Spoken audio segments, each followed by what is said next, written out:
It wasn't me. It wasn't my passion, as they call it today. So I just quit. I went and became a freelance illustrator. We've got a lot of educational publishers here in this country, and education is a big thing. So I got a lot of work immediately, and I've been doing that. It's now 25 years. So that is my backstory. What happened when I went freelance, when I quit my job and I started, the first couple of years were a little bit hard, to put it mildly.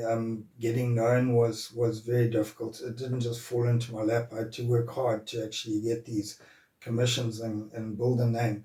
But what I also did is I went to, in those 10 years, or 15, 12 years since I'd left school, it had changed quite a bit. Suddenly, there was quite a vibrant animation culture here in South Africa, and they had animation schools.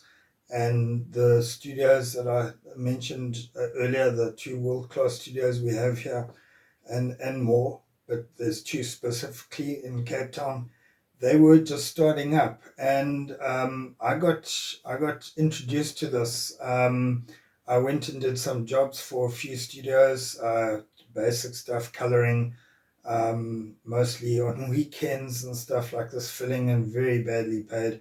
And but I got exposed to the industry, and also what happened is I hooked up with a studio, a couple of guys doing some 3D animation, and what they were using back then, and just trying to think what year this would have been, 98, 99, so about 25 years ago almost. What they were using then was something called 3D Studio Max, which is still around. But they were doing a lot of commercial work, shooting commercials or creating commercials. And I did a lot of work for these guys, building matrices and meshes and doing some. And on the side, I had 3D Max loaded on my machine, and on the side, I was creating my films. So I was creating some early work. I wish I'd kept it. I have none of this early stuff. That stuff talked about earlier, I have a little bit of that tucked away. I'll have to find it because I'd love to show that.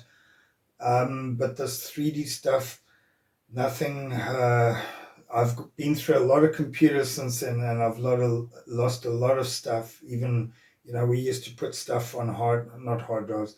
We used to put it on DVDs and CDs and stuff, and that stuff's all gone.